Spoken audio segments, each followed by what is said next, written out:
Now, endorsement of check.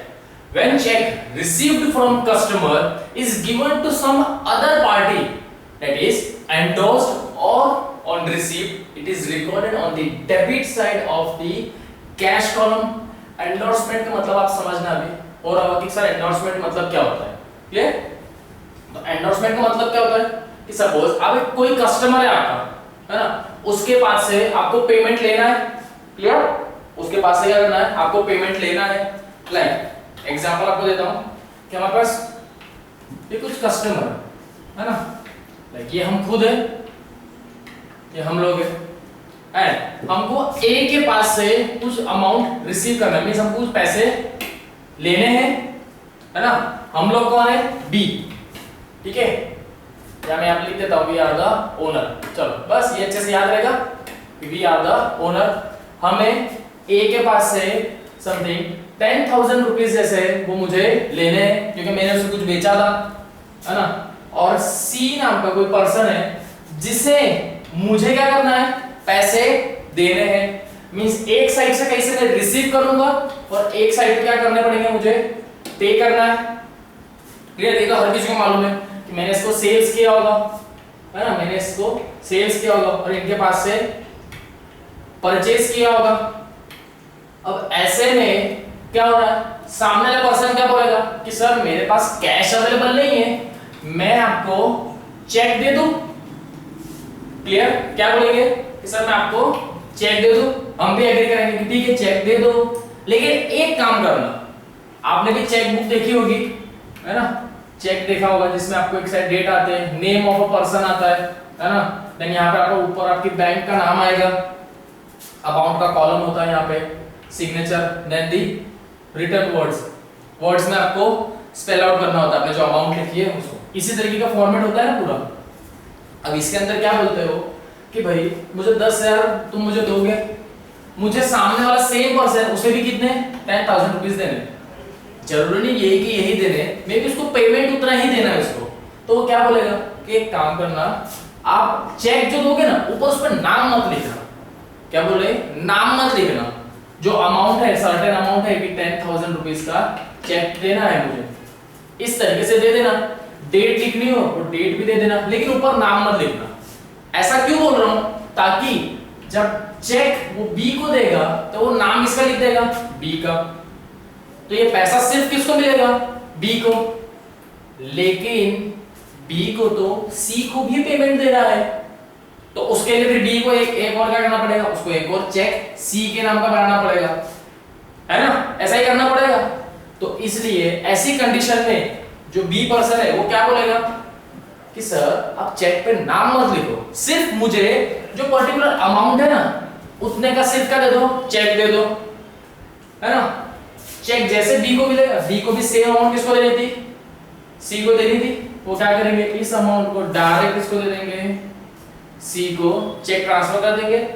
Means उसमें cross आएगा और क्या लिखा होता है, अकाउंट पेई करके, ऐसा ये आपने बैंक के रिगार्डिंग पढ़ा होगा, अकाउंट पेई ओनली।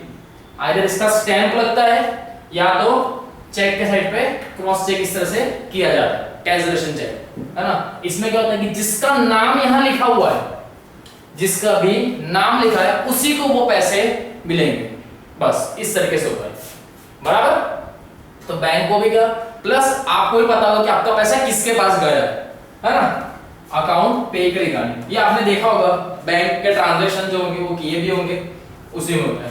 देखा, एक ही पैसा था, सेम एक के थ्रू दूसरे को देना था, बराबर। तब अकाउंट्स में दो चीज की एंट्री करोगे, एक साइड से आपको कुछ रिसीव हुआ, एक साइड पे आपने पे भी किया है, क्लियर। सेम ऐसे, तो ऐसे ही ट्रांजैक्शन को क्या बोला जाता है, एंडोर्समेंट चेक। देखो अभी किस तरीके से आएगा, on endorsement of cheque the amount is recorded on the credit side. कहां पर आती है, क्रेडिट साइड पे आती है, किसमें, कैश कॉलम के बुक के अंदर। कैश कॉलम में कहां पर आएगी, क्रेडिट साइड पे आएगी अमाउंट उसकी।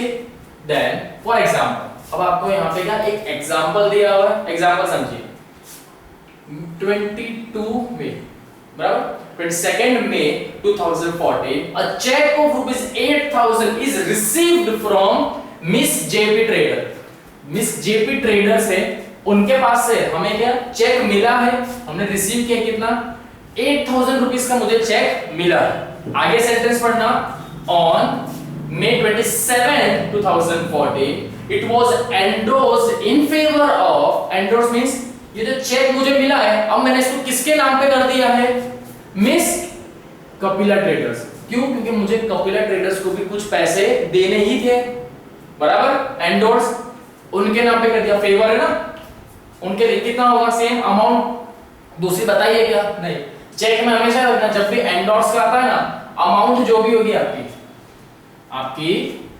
जो भी अमाउंट आपको चेक में आपने रिसीव करी होगी वो अमाउंट हम जाना तो कैसी होती है, सेम ही अमाउंट ट्रांसफर होती है।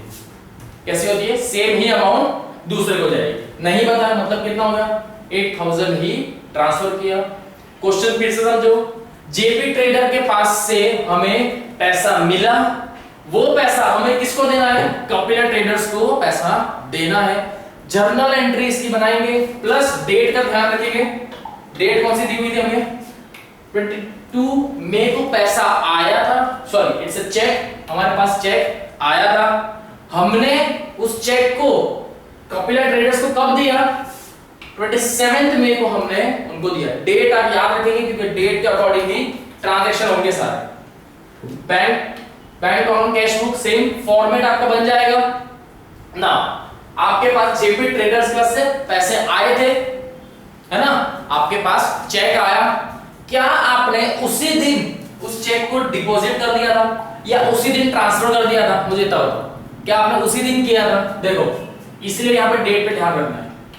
डेट देखो मई है, लेकिन ये कौन सा 22 और 27 मींस यहाँ पर सेम डेट नहीं है, सेम डेट नहीं है मींस तो हम चेक को क्या कंसीडर कर लेते हैं, अभी वो उस दिन तो मेरे पास है, मैंने उसे बैंक में डिपॉजिट नहीं किया है, तो उस चेक को मैं अपने हाथ में क्या समझूंगा कि मेरे पास क्या है, कैश इतना अवेलेबल है, क्योंकि बैंक में डिपॉजिट किया आपने नहीं, आपके पास उतना पैसा तो है ही ना चेक के फॉर्म में, लेकिन है सपोज अगर किसी को आपको कुछ पैसा उतना ही पेमेंट देना है तो आप उसको बोल सकते कि ले मेरी तरह चेक ले डिपॉजिट कर देना, तो देखो पैसा मिल जाएगा, करेक्ट। तो उसी तरह से एंट्री कैसे आएगी, कैश आपके पास है, इंक्रीज हुआ है ना, इंक्रीज हुआ है तो किधर आएगा, डेबिट साइड में। किधर आता है, डेबिट साइड। जेपी ट्रेडर के पास से आपके पास पैसा आया था ना, हमें पैसा किसने दिया था, जेपी ट्रेडर ने। कैसे फॉर्म में दिया, कैसे फॉर्म में दिया, क्योंकि हमने बैंक में डिपॉजिट नहीं किया तो कैश के फॉर्म में आया, कितना हुआ 8000 रुपीस, क्लियर। देन हमने 27 मई को कपिला ट्रेडर्स को हमने वही चेक कैरी फॉरवर्ड कर दिया, मींस एंडोर्स कर दिया, तो क्या आएगा मई 27 कपिला ट्रेडर्स, चेक लिखूंगा मैं क्योंकि पता होना चाहिए कि क्या आया था, चेक आया था, ठीक है। इसी तरीके से आप भी लिखेंगे, मेंशन करेंगे कि चेक था तो चेक आया था, क्लियर। कैसे फॉर्म में 8000, सर आपने तो दोनों बार यहाँ पे 8000 ही लिखा है, प्लस आपने तो कैश ही लिखा है, चेक था तो बैंक आना चाहिए था, बिल्कुल बैंक आना चाहिए था, लेकिन कपिला जो ट्रेडर्स है क्या ये बैंक है, मुझे तो बताओ, कपिला ट्रेडर्स बैंक है नहीं, मैंने तो इस पर्सन को दिया है ना, मेरे पास कैसे फॉर्म में था, वो कैश के फॉर्म में था, मैंने वही चीज उसको भी दे दी, तो मेरे पास तो कैश के फॉर्म से ही गया ना, मेरे बैंक में से कुछ माइनस हुआ क्या, मेरे बैंक में से कुछ माइनस हुआ, कुछ भी माइनस नहीं हुआ, किसने दिया, कैश में से वो चीज चली गई, है ना, वो चेक जो मेरे पास था कैसे कैश के फॉर्म में था, वही चीज मैंने कपिला ट्रेडर्स को दे दी। अब आगे का समझो, नॉट रिलेवेंट दैट। अब कपिला ट्रेडर्स का जो अकाउंट बना रहे होंगे ना, जो कपिला ट्रेडर्स का, उसमें वो क्या करेंगे कि अगर उन्होंने सेम डेट को इस चेक को बैंक में क्लियरेंस से डाल दिया, तब उनकी एंट्री इधर साइड पे आएगी, प्लस दूसरी की एंट्री कहां आएगी, बैंक में, क्योंकि उन्होंने वो चेक को कहां दिया है, बैंक में दे दिया है, बराबर। किसको दिया है, बैंक में दिया है, तो बैंक के कॉलम में आएगा। मैं आपको पहले ही बताया हुआ है कि जब तक आपका कोई भी चेक बैंक में डिपॉजिट नहीं होगा तब तक आप बैंक के कॉलम में कुछ नहीं लिखेंगे, क्लियर। तब तक आपका बैंक के कॉलम में कुछ भी नहीं आएगा। जैसे अपने बैंक में आपका चेक डिपॉजिट हुआ, समझ रहे, जैसे आपका चेक बैंक में डिपॉजिट हुआ या आपने बैंक में से कुछ लिया, तब आपके बैंक के कॉलम के अंदर सर्टेन कुछ अमाउंट शो करेगी। इस ट्रांजैक्शन के अंदर बैंक के रिगार्डिंग कोई भी बात नहीं की गई, सिर्फ चेक पे। लेकिन चेक को बैंक में डिपॉजिट ही नहीं किया, क्लियरेंस के लिए दिया ही नहीं, तो बैंक कॉलम में एंट्री भी कहां से आएगी? समझ रहे आप? चलिए देन नाउ अब आ जाते हैं हमारे कैसे next topic, the last bank charges. ठीक है, हमारे 5 स्पेशल देखे थे हमने, स्पेशल बिजनेस ट्रांजैक्शन, उसमें से लास्ट कौन सा है? Bank charges. If bank charges any interest outstanding cheque collection charges etcetera are entered on the credit side of the bank column. देखिए आप लोग क्या बताया गया है, are entered on the credit side of the bank column cash book. Cash book में debit कौन से साइड में? क्रेडिट साइड में। किस में आएगा? बैंक कॉलम में। क्या आएगी? सारी चीजें जो बैंक के चार्जेस हो रहे हैं ना, क्या हो रहे हैं?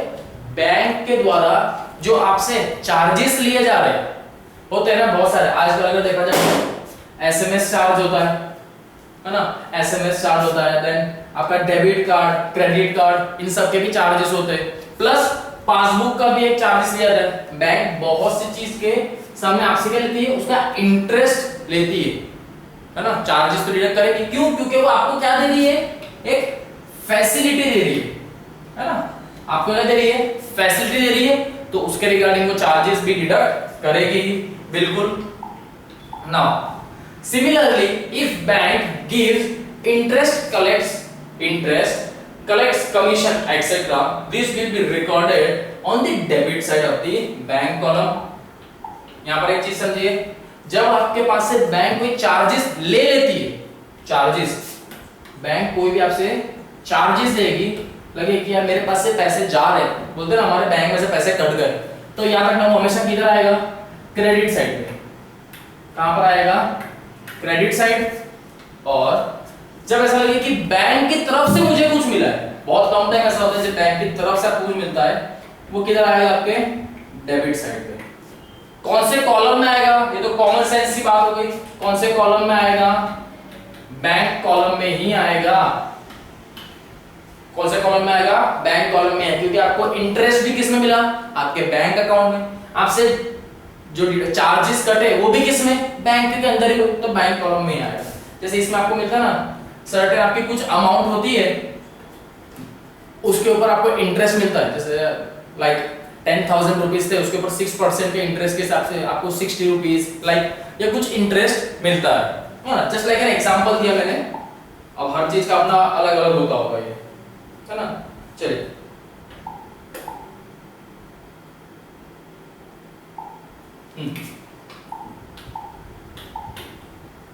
देन नेक्स्ट अब आ जाते हमारे एक इलस्ट्रेशन देख ले इसी से रिगार्डिंग। अभी तक हमने जितना किया उसी से सेम मिलता जुलता है इलस्ट्रेशन कर लेते हैं। कौन सा है? Illustration number 3, record of the following transaction in the bank column cash book of miss time zone for the month of January 2014। नाम पे इतना ध्यान मत देना, व्हाटएवर कुछ भी हो सकता है, ठीक है। फिर हम अकाउंट इनका मेंटेन कर रहे हैं, इनके नाम से मेंटेन कर रहे हैं, क्लियर। क्या प्रिपेयर करना है आपको? कोई सारी एग्जाम में जितनी भी एग्जाम होगी उसके अंदर आपको इलस्ट्रेशन जो भी दिया होगा उसके टॉप पर आपको बताया जाता है कि आपको कौन सा चार्ट प्रिपेयर करना होगा या कौन सा कॉलम आपको प्रिपेयर करना होगा। जैसे यहाँ बताया गया कि आपको ट्रांजैक्शन किसके रिगार्डिंग देखना है? Bank column cash book. Bank column cash book आ जाए मतलब आपको डायरेक्ट आपका जो फॉर्मेट था बैंक कॉलम कैश बुक वाला, जिसमें आप डेबिट और क्रेडिट साइड पे कैश का कॉलम और एक बैंक कॉलम, देन क्रेडिट पे बैंक और कैश कॉलम बनाते थे। बस वैसा बना ही देना है डायरेक्ट, क्योंकि आपको बता दिया गया है ना ऊपर, इसलिए। नाउ अब आपको क्या है? 2014 के ट्रांजैक्शन है, मेनली 30 ट्रांजैक्शंस हमको दिए हुए। कौन से मंथ के?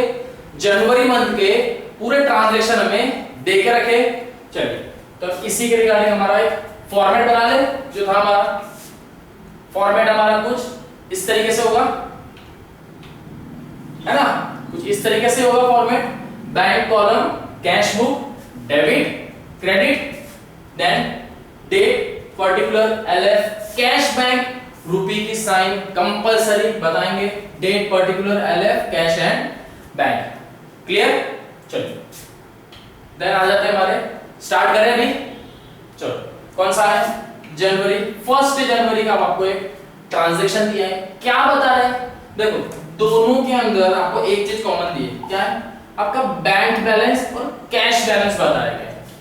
बैंक बैलेंस मींस आपके बैंक में भी कितना पैसा पड़ा हुआ है। सर बोलते हैं सर पासबुक में एंट्री करा दो कि बैंक में पैसा कितना पड़ा, कराते हैं ना पासबुक में एंट्री, तो जस्ट लाइक इन्होंने भी कराई होगी। क्यों? ताकि बैंक में एक्चुअल पैसा कितना है।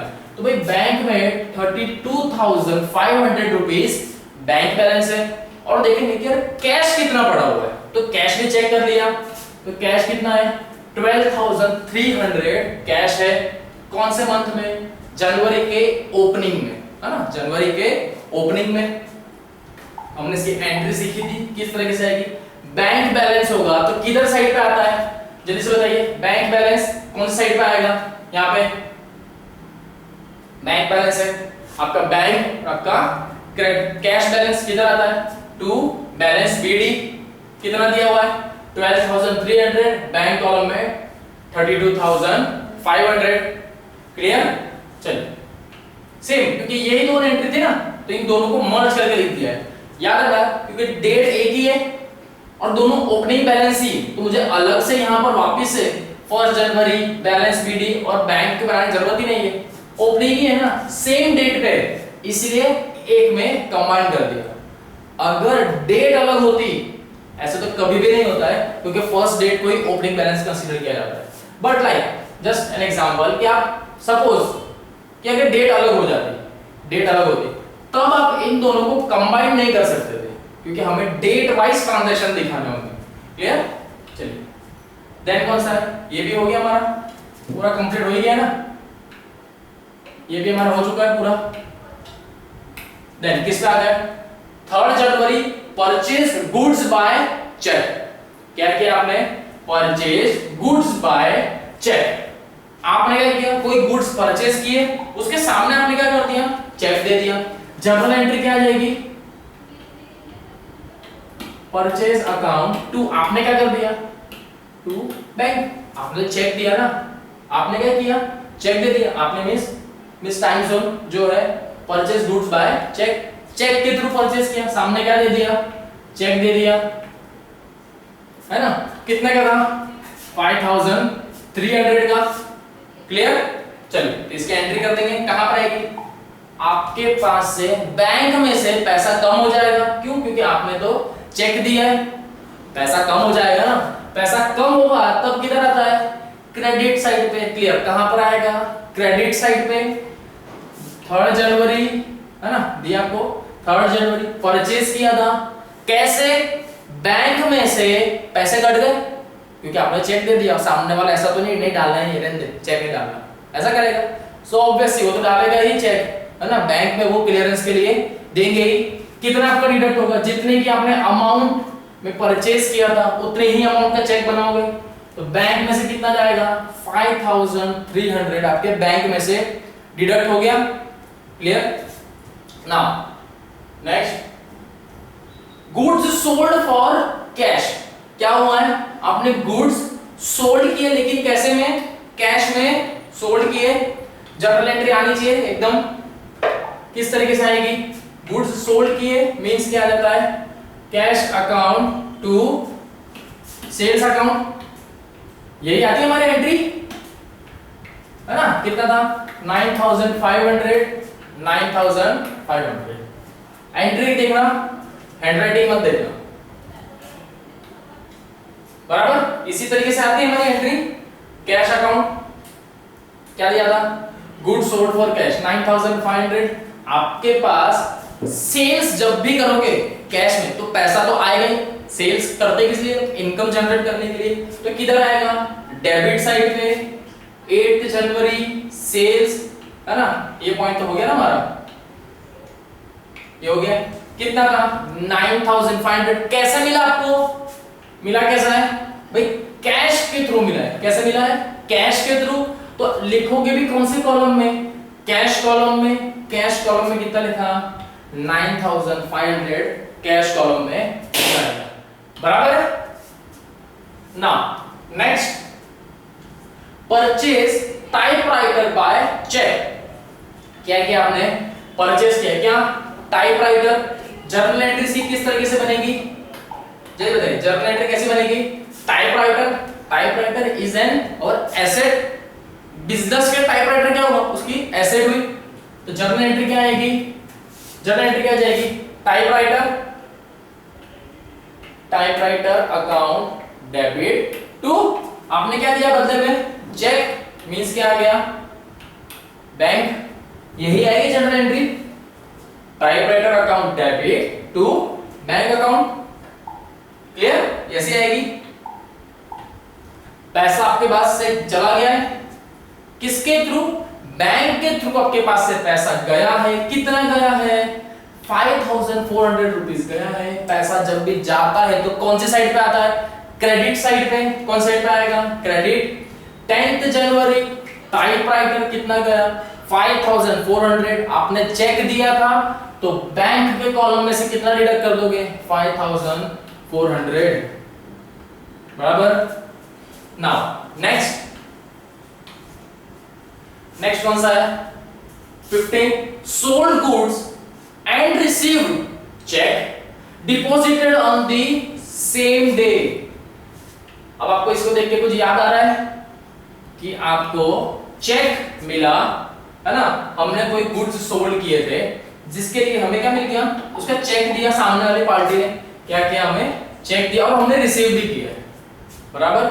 अब 15 डेट को आपको चेक मिला और उसी दिन सेम डे आपने वो चेक को कहां पर डिपॉजिट कर दिया, बैंक में, है ना, बैंक में डिपॉजिट कर दिया। क्यों, ताकि आपके अकाउंट में 7,900 अमाउंट आपके खाते में आ जाए, आपके बैंक अकाउंट में आ जाए। सेम डेट पे किया है आपने, है ना, सेम डेट पे किया मींस ट्रांजैक्शन कैसा रहेगा, कॉन्ट्रा जाए होगा, ये कैसा होगा, कॉन्ट्रा ट्रांजैक्शंस में आएगा कि नहीं आएगा, मुझे इतना बताओ, कैसे आएगा, कॉन्ट्रा में आएगा कि नहीं आएगा, जल्दी बताओ, आएगा कि नहीं आएगा, बस इतना बता, जल्दी आना चाहिए। कि आपने तो परचेज सेल किया था, उस दिन आपने चेक डिपॉजिट भी कर दिया, तो क्या आएगा एंट्री, आपके बैंक अकाउंट में तो पैसा आ गया ना, क्या हुआ है, बैंक अकाउंट में पैसा आ गया, आपने चेक डिपॉजिट कर दिया है, आपकी एंट्री क्या हो जाएगी, बैंक अकाउंट टू, आपने क्योंकि उस चीज को तुरंत डिपॉजिट कर दिया ना, to sales account, clear. Sale ऐसे ही आएगा, सेल की आपको बैंक के थ्रू मिल गया पैसा, मींस सामने वाले क्या दिया है, चेक।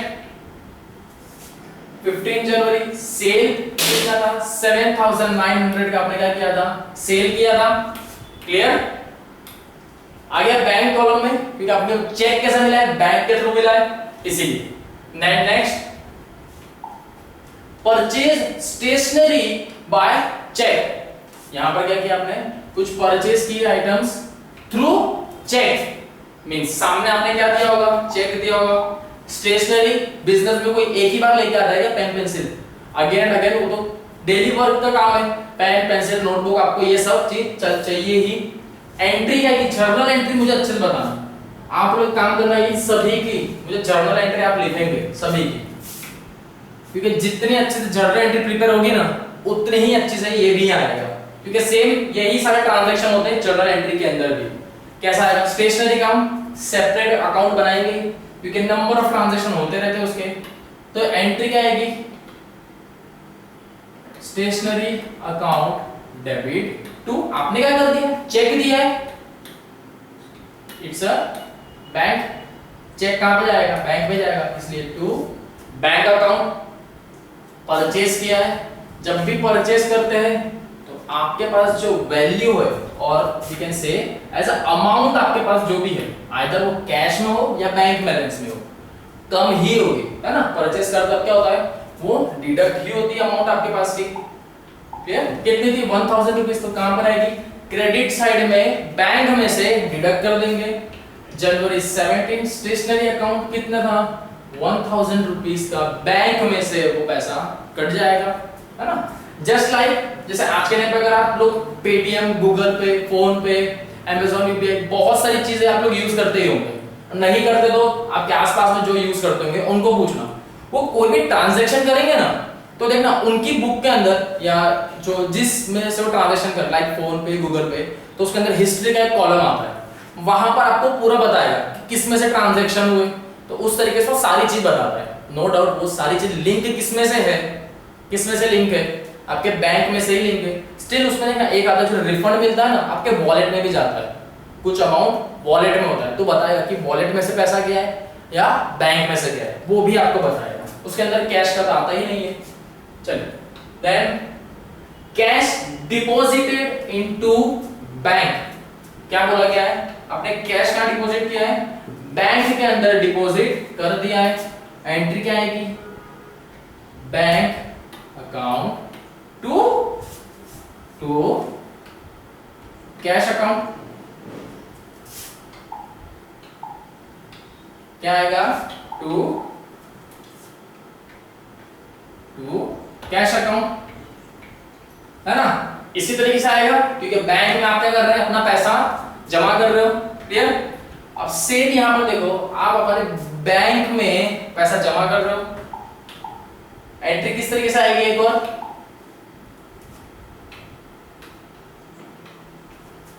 ये बैंक अकाउंट टू ये कैश अकाउंट, है ना। ये एंट्री आई, ये कब, जब आप बैंक में वो चीज डिपॉजिट कर रहे हो तब, क्लियर।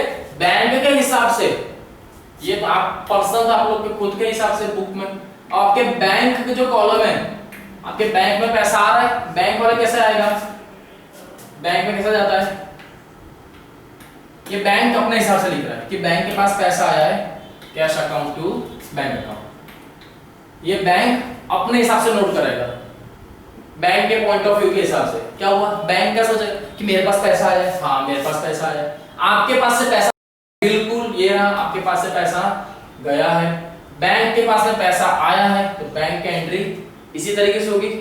क्यों कॉन्ट्रा एंट्री यहां पर आपको दिख रही है, क्योंकि कैश आपका है, किस में आप डिपॉजिट कर रहे हो, बैंक में, तो बैंक में जो खाता है, जो अकाउंट, वो भी किसका है, वो भी तो आपका ही है। मींस वो दोनों चीज आपके जो बिजनेस है, आपके जो बिजनेस है उससे ही तो लिंक है ना, उससे ही लिंक है।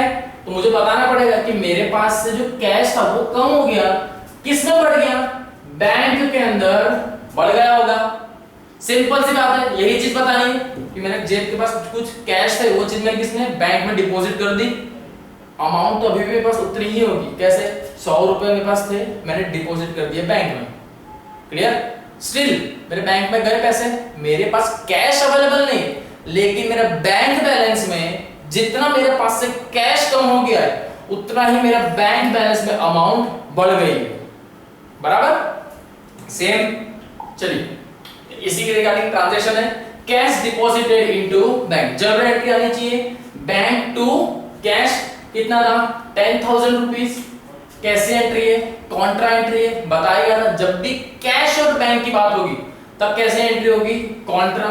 कॉन्ट्रा के हम क्या डिनोट करते हैं, लेजर फोलियो में सी को डिनोट किया जाता है, क्या डिनोट किया जाता है, सी, बराबर।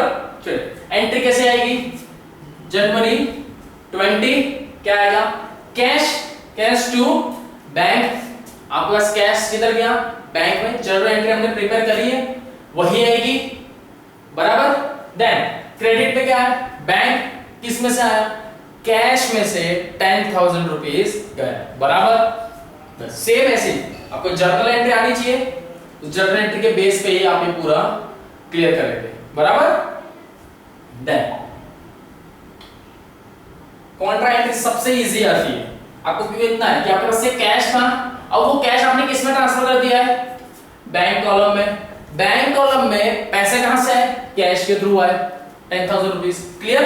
अब यहां पे बता सकते हो कि कहां से क्या चीज कम ज्यादा हो गई, जैसे कैश था, अब आपका कौन सा बैलेंस बढ़ गया है, मेरा बैंक बैलेंस बढ़ गया है ना। क्या बताओगे, बैंक बैलेंस बढ़ गया कितना, 10,000 रुपीज। कैसे, क्योंकि सर मैंने कैश डिपॉजिट किया था, कहां पे, बैंक में, इसलिए मेरा कैश बैलेंस बढ़ गया। यहां पर कैश है, दूसरा क्या आएगा बैंक। बैंक में से आपके पास से क्या कम हो गया सर, मेरे पास से कैश जो है कम हो गया, किस में चला गया, बैंक में चला गया, बराबर। यहाँ पे कैश कम हो गया, किस में चला गया, बैंक में चला गया। क्लियर? चलिए देन नेक्स्ट इस पे आ गए पेड कार्टेज। क्या बताया गया, पेड कार्टेज। जब आपको कुछ नहीं बताया गया, यहाँ पे सिर्फ क्या लिखा है कार्टेज, तो जर्नल एंट्री कैसी आएगी, कार्टेज टू कैश, ऐसा ही आएगा ना, कार्टेज टू कैश। अमाउंट कितनी थी 500 रुपीज आपने एज अ कार्टेज के लिए पे किए, पेड है ना, मींस पे कर चुके। कौन सी डेट है, 22 डेट है, इस दिन आपने क्या किया है, कार्टेज को पे कर दिया है। क्लियर? आपने क्या किया है, पे कर दिया। किधर आएगा, कैश में पे किया होगा, क्योंकि चेक होता तो अमाउंट बताई जाती कि तू चेक किया। चेक नहीं बोला तो मतलब क्या होगा, ऑलवेज जब भी आपको चेक का नाम नहीं है तब तक आप बैंक में कंसीडर नहीं करेंगे। इफ अगर बैंक ट्रांजैक्शन हुआ होगा तो वहां पर आपको चेक स्पेसिफाई किया होगा कि ये चेक के थ्रू गया है, तभी आप बैंक कॉलम में डालेंगे। इफ अगर नहीं है तो वो 100% कैश ट्रांजैक्शन ही हुआ होगा। आपने पे किया है कार्टेज, कार्टेज पे किया कितना 500, तो सीधी सी बात है किस में से गया होगा पैसा, कैश में से ही गया होगा, है ना, इसमें से गया होगा, कैश में से ही। ये हमारे कॉलम हो गए सारे, बराबर, ये भी हो गया। चलिए then next, check given to Mudit. हमने चेक किसको दिया है, मुदित को दिया है। अगेन जर्नल एंट्री जल्दी से क्या आ जाएगी, मुदित्स अकाउंट टू, आपने चेक दिया है तो टू बैंक, क्योंकि आपके बैंक में से पैसे कम हो जाएंगे ना। आपके पैसे किस में से कम होंगे, क्योंकि आपने चेक किसको दिया है, मुदित को। ऐसे तो चेक देंगे नहीं, कुछ ना कुछ पेमेंट होगा, उसी के लिए कितना 7000 रुपीज का चेक दिया है, किसको, मुदित को दिया है। आपके बैंक में से 7000 रुपीज डिडक्ट हो जाएंगे, है ना, डिडक्ट मींस होता है काट लिए पैसे, ऐसा हो जाएगा, बराबर। तो कहां पर एंट्री कहां आएगी, क्रेडिट साइड पे आएगी, किस में, बैंक कॉलम के अंदर आएगी। 24 जनवरी मुदित अकाउंट कितना था 7000 रुपीज। क्लियर? कितना है 7000 बैंक कॉलम में। Now next, rent paid by cheque. आपने रेंट पे किया है, कैसे पे किया है, चेक के थ्रू। अगेन जर्नल एंट्री जल्दी से, जर्नल एंट्री क्या है, वहां पर आपको जर्नल एंट्री लिखनी नहीं है, माइंड में ही प्रिपेयर हो जानी चाहिए कि क्या है, बराबर। वहां पर आप डायरेक्ट एंट्री ही कर रही है कि चेक आएगा, चेक कहां पे जाएगा, पता है ना कि पे किया है। पे मींस क्रेडिट कम हो गया होगा पैसा, है ना, बैंक में से डिक्रीज हो गया होगा। लेकिन जर्नल एंट्री साथ में इसलिए कराओ ताकि और अच्छे से आपकी हैबिट हो जाए। रेंट अकाउंट डेबिट, आपने चेक दिया है to bank, to bank account, बराबर। इस तरीके से आपकी एंट्री आएगी। चेक दिया है मींस पैसे किस में से कम होंगे, बैंक में से कम होंगे, तो लिखेंगे भी किस में, बैंक कॉलम में ही जाएगा ये, बराबर। किस में जाएगा, 28 जनवरी रेंट आपने पे किया था, 28 जनवरी रेंट पे किया था, कितना 3000 रुपीज का रेंट पे किया था, बराबर। सेम, क्लियर, बैंक कॉलम में से, क्योंकि आपने चेक दिया था इसीलिए। Now next, paid salary. यहां पर आपने सैलरी पे की है। अब बताइए, सैलरी में लिखूंगा पहले तो सैलरी अकाउंट डेबिट टू। अब यहां बताइए कैश आएगा या बैंक आएगा, आप लोग खुद ही बताइए, कैश आएगा या बैंक आएगा। सिर्फ क्या बताया गया है, पेड सैलरी बोली गई है, पेड सैलरी। मींस पेड मतलब पे कर दिए, है ना, पे कर दी, कितनी 3500 रुपीज पे कर दिए। अब बताओ कि यहां मैं बैंक लिखूं या चेक लिखूं, बैंक आएगा या कैश आएगा, सीधी सी बात है, चेक तो नहीं दिया है तो मींस कैसे, थ्रू कैश के थ्रू ही पैसा गया है, कितना 3500 रुपीज, बराबर। तो किस में से डिडक्ट करेंगे, कैश में से डिडक्ट किया जाएगा 3500 जनवरी 30 सैलरी कितना आया 3500 रुपीज डिडक्ट हो गया कंप्लीट। आपके ट्रांजैक्शन भी कंप्लीट हो गए। अब क्या करेंगे फाइनली बैलेंसिंग करनी है हमको, है ना। नेक्स्ट स्टेप क्या हो जाता है जब भी हमारे प्रोसेस हो जाते हैं फिर क्या आता है बैलेंस करना होता है सब चीज। चलिए तो बैलेंस किस तरीके से करेंगे, टोटल करें पूरी साइड्स का। आप लोग कैसे में करिए जितना भी डार्क किया हुआ ना सिर्फ उतना ही पोर्शन टोटल करेंगे। एक चीज याद रखना कैश का जो भी टोटल आएगा वो डिडक्ट किस में से होगा कैश कॉलम से ही होगा। जो बैंक कॉलम का जो टोटल आएगा वो डिडक्ट किस में से होगा बैंक कॉलम से ही होगा। चेंज मत कर देना बराबर। एंड वन थिंग और एक चीज ध्यान रखना कि कैश और बैंक आप जब कॉलम बनाते हो ना तो सेम इसी तरीके से बनाओ कैश बैंक। गलती से अगर कैश बैंक और बैंक कैश कर दिया तो गलती बहुत आसानी से हो जाएगी, है ना। मौका मत दीजिए उस गलती का। क्या आएगा कैश बैंक बराबर। अब क्या कर लो टोटल देखो debit side and credit side में कौन सी साइड का टोटल ज्यादा आ रहा है। क्लियर, ये आप लोग टोटल करेंगे तो कौन सा आ रहा है डेबिट साइड का टोटल ज्यादा आ रहा है। कैश का सबसे पहले स्टार्टिंग करेंगे स्टेप बाय स्टेप जाएंगे। पहले कंपेयर करो डेबिट और क्रेडिट में टोटल कौन सा है। डेबिट साइड का टोटल ज्यादा है 12300 प्लस 9500 कितना आया 21800 क्या आ रहा है आपका डेबिट साइड का टोटल। सबसे पहले डेबिट साइड का टोटल किसका कैश का। Step by step first step यही है। सेकंड स्टेप टोटल जो है उसको यहां पर लिखो, टोटल यहां लिखा जाएगा। देन क्रेडिट साइड के कैश में से इनको डिडक्ट कर लो। इनको डिडक्ट किया रिमेनिंग अमाउंट क्या हो गया आपकी बैलेंस सीडी कितना 7800 क्या आपकी बैलेंस सीडी। यहां पर आपका कैश कॉलम का जो बैलेंस है रिमेनिंग बैलेंस वो क्लियर हुआ। नेक्स्ट किसका आ जाते हैं बैंक कॉलम, है ना। बैंक कॉलम चेक करो डेबिट और क्रेडिट में कौन सी साइड का ज्यादा आ रहा है। जैसे यहां पर हमको देख रखा हुआ है कि डेबिट साइड का पोर्शन जो है वो ज्यादा है 32500 7900 एंड 10000। देखने से ही पता चल गया 32500 दिया है इतने तो यहाँ पे टोटल अमाउंट भी नहीं है बराबर। कितना गया इसका 50400। नेक्स्ट सेकंड स्टेप यही थी हमारी।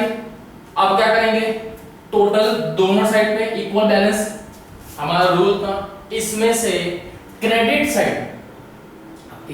साइड के बैंक कॉलम में से जितनी अमाउंट बैंक के रिगार्डिंग थी उन सब में क्या करोगे उसको डिडक्ट करते जाओगे। कितनी अमाउंट बचेगी 28700 क्या है आपकी बैलेंस सीडी। क्या है आपकी बैलेंस सीडी क्लियर। कितनी आ गई एक में 7800 इसको हटा देता हूं थोड़ा समय, है ना। अब दिखेगा कितना आ गया आपका 7800 एंड 28700। आपका क्लोजिंग बैलेंस क्या है ये closing balance of month of January का क्लोजिंग बैलेंस नेक्स्ट ईयर और सॉरी इट्स नेक्स्ट मंथ, है ना, क्योंकि मंथ वाइज है। नेक्स्ट मंथ कौन सा होगा फरवरी। फर्स्ट फेब कौन सा आएगा फर्स्ट फेब जो बैलेंस सीडी क्लोजिंग में आता है नेक्स्ट मंथ में ओपनिंग के थ्रू आएगा। कैरी फॉरवर्ड करना पड़ता है ना उसको हमें नेक्स्ट ईयर भेजेंगे। Brought forward carry forward brought forward हो गया। क्या आएगा बैलेंस बीडी जितनी क्लोजिंग बैलेंस थी नेक्स्ट मंथ के लिए उनकी क्या हो जाएगी ओपनिंग बैलेंस हो जाएगी। क्लियर। जो पहले वाला मंथ था उनकी ये क्लोजिंग बैलेंस थी तो नेक्स्ट मंथ के लिए क्या हो जाएगी उनकी ओपनिंग बैलेंस। डन बराबर है क्लियर इतना। बस इस तरीके से आप पूरा फॉर्मेट प्रिपेयर करेंगे बराबर सेम।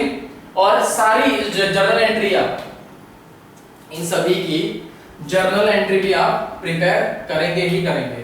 क्लियर इस तरीके से करें या अलग अलग मेथड है हमारे। एंडोर्समेंट वाला भी क्लियर हुआ है वापस स्टेटमेंट पढ़ेंगे। जर्नल एंट्री हर एक की अपनी बुक्स में प्रिपेयर करना ताकि जर्नल एंट्री जितनी अच्छी होगी उतने ही अच्छे से ये सारी चीजें क्लियर होगी बराबर है। चलो नाउ